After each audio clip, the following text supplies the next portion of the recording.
Hello, Lindsay. How are you? Good, Aubrey. How's it going today? Excellent. I'm excited to dive into this today. Lindsay, have you ever had to do something when you weren't sure you were ready? Oh, yeah, for sure. I mean, volcano boarding was one thing. I wasn't That's quite a ready good to go example. tip over into the downward slope on the back of my refrigerator. Yeah, for those in of you Nicaragua. listening who aren't aware what this is, Lindsay went volcano boarding. Tell us briefly, what was Yeah. this? What was So it? we went to I think it's Cerro Negro is what it is in Nicaragua, which is an active volcano. So it's already a little intimidating, right? And it was a tour where it was volcano boarding. It's a thing they do there where they basically make sleds or kind of slides out of the back of what you have on a refrigerator. So it's very slippery, like it just moves fast, Right. And they make little sleds out of it. And so I was, putting mine down, kind of teetering, just not sure if I wanted to go. I was terrified. Yeah, I don't think right? you could ever be ready for that, No, right? I was really scared. But then I figured out I could actually go pretty slow and I could control it okay. So it was fine. But That would help. I would yeah. also take that as slowly as I could. I'm like, I'm doing it. I don't need to be the fastest one. Yeah, I was like the second slowest in the whole group. So Well, we've all been in this situation, whether it's about something like that, that's high adventure, that you're like, I want to do this, but I don't know if I'm ready, or test prep, right? We've all of us have faced an exam, a difficult course where we aren't sure we're completely ready, and it can be very anxiety. There can be a lot of anxiety Yes. around this. Because no matter whether it's taking a test or volcano boarding or something crazy, it feels like you're jumping off of something into something else. It's that feeling of I'm maybe losing control, like I'm taking a chance here. Should I really do this? Right? Exactly. It doesn't feel safe. It's difficult to be confident. So we got a great question about this from a student that we're going to read, and you're going to get some really good advice if you're in that same boat where you're not sure if you're ready to take IELTS yet or not. All right, so I'm going to read the question. The student said, should I delay my test date? I need some advice. I don't know if I should try to change my exam or take it, my exam date or take it. I've practiced a lot, and when I take a listening or a reading test, I get a good score. However, last week I took the entire exam all at once, and I can't get the score I need. I don't know if I'm ready, if I'm not ready, or if this is anxiety. Such a good question, right? Yes. We're going to dive into because there are multiple factors at play here, right? Yeah, we appreciate how the honesty of this question. And it's a very good question. Maybe you've signed up for a course, you've gone through the whole course. Is it just nerves that are telling you you're not ready? Or are you actually like still missing information or practice? Exactly, right? That's what you would need to figure out. But we first want to make sure that you guys hit follow right here on the podcast. If you're not following yet, you might be missing amazing episodes. So wherever you find your podcast, search IELTS Energy and hit follow. All right. So our first tip, we have a series of tips here for our listener. We have 3 tips. And number 1, Aubrey, what is it? Yeah, our first tip is to take a break, right? Yeah. It's very possible that you are experiencing burnout and a lot of the anxiety that comes from that. So the best thing might to be just take a couple of days away from IELTS, more depending on when your test date is, right? Take a few days off and see how much this affects how you feel. Do you suddenly feel more confident and you're like, actually, I've got this. I just was burned out and getting all of this anxiety because I felt like I can't do this anymore. I love that idea. So taking a step back and then coming back with a fresh set of eyes before you make a decision whether to delay your test date or not. And again, Exactly. to avoid that burnout in the first place, again, we want to make sure we're following a clear study plan. So you're not just taking it all on one day, right, Aubrey? So important. Yes. And as part of that study plan, you want to build in breaks, rest, right? You want to take a full day off each week from studying. We build this into our study plans for 3 Keys IELTS. But if you're creating a study plan, you need to think about breaks as well to avoid burnout. Yeah, and the reason we can afford to give you that day off, that 7th day off or 6th day, whatever it is because you've been working hard the days leading up to that. You've been not just working hard in our study plan, but doing the right things. Okay. Exactly, right? And if it's scheduled like that, if you're being very productive, you feel good about taking a day off. Whereas if you're sort of sporadic in your studying and don't feel like you've been doing as much as you should, then you won't ever feel comfortable taking a full day off. And you'll just feel like you're studying IELTS all the time, even if you're not being as effective as you could be with your time. And that can also happen when we decide just to scour the internet, just learn with Right. YouTube. We're not really quality learning, but we're spending a lot of time. And so that's likely to lead to that anxiety at the end. Am I really ready? I don't know. We're much more likely to feel ready for the test and be ready if we've gone through a study plan. Absolutely. So that's our first piece of advice. You might just need to take a break, take a few days off.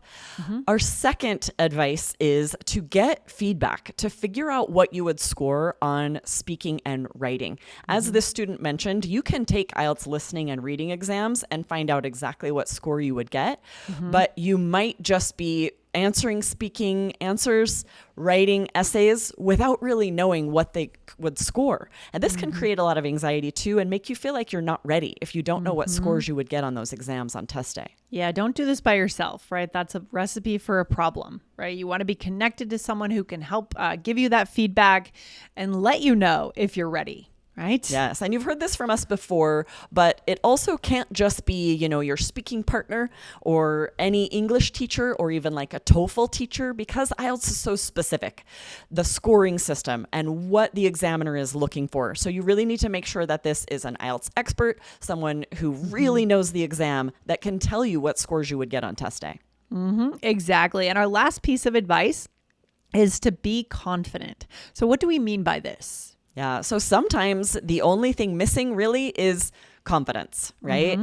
First of all, if you have strategies, this will help you be more confident that you are going to get the scores you need on test day, right? Sometimes if you're putting in a lot of time, like you said, Lindsay, finding everything you can online, but you can tell that maybe your practice isn't as effective as you need it to be, you don't have all the strategies you could have, you won't be confident enough to ever really feel ready to take the exam.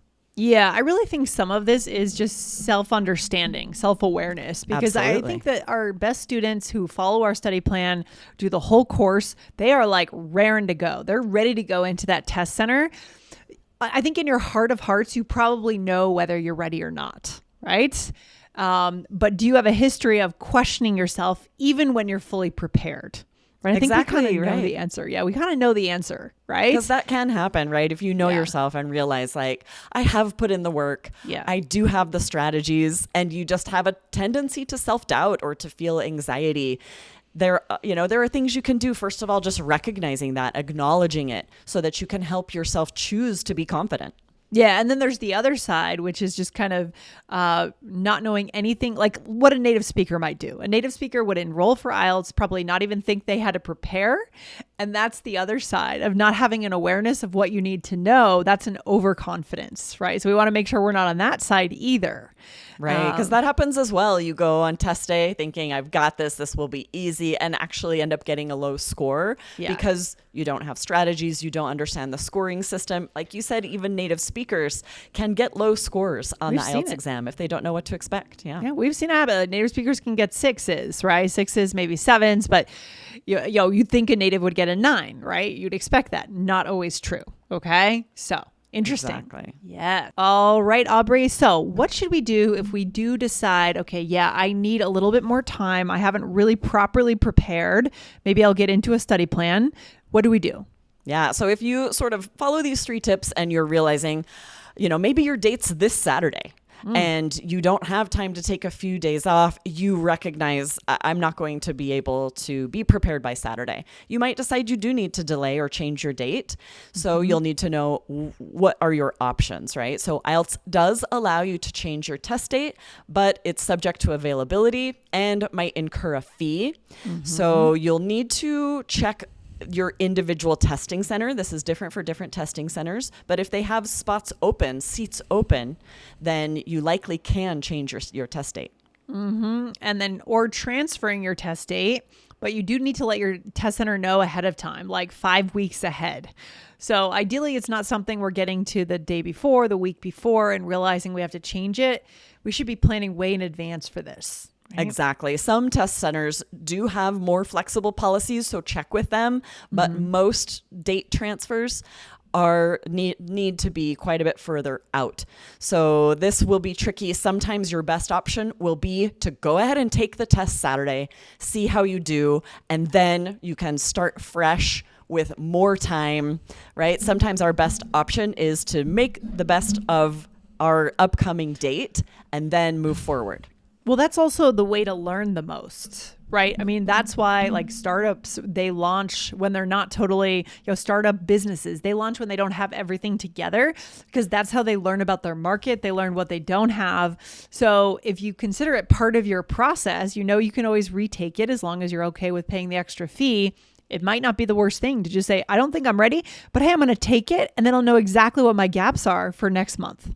Exactly, right? But the fee for changing a date likely will be less than scheduling. So it's usually just a percentage of your original test fee. So definitely worth contacting the test center, finding out what your options are, and then choosing a new test date if possible. Interesting. Okay. So what else do we need to know here, Aubrey? Anything? Any other tips for changing our test? I think that's it except for knowing that some test centers you'll need to choose a new date that might be up to three months from the original date. So there are a lot of stipulations here, right? Definitely contact your test center, find out what your options are, what the timing is, what the fee might be, and that will actually help you decide what to do here. For sure. And then contact wherever you are submitting those test results. Do they have a due date by which they need your results, right? This is why we're here taking this test for the institution or the visa. So check in with that too, obviously. Right? Exactly. And so if this is not an option to delay your test date, I think this advice that we've shared here today, if you can get feedback, get the scores that you would get on speaking and writing, then you'll see you might be ready. And then all it takes is taking a day or two off to collect yourself, to eliminate yourself, some of that anxiety, and then be confident on test day. Yes, I love it. So much to think about, but we want to be so strategic and so intentional when it comes to doing IELTS. We're not bouncing around the internet, learning strategies from different places, being confused, being overwhelmed. We're following a clear plan. Aubrey, how can our listeners get into our course with that clear plan? Yes, to get a study plan and know that you're spending your time as effectively as possible, sign up for 3 Keys IELTS, our IELTS study, our IELTS course at allearsenglish.com/keys, KEYS. All right, good stuff. I'll see you back here next week on the podcast, Aubrey. You have a good week. All right. Awesome. See you guys next week. Bye.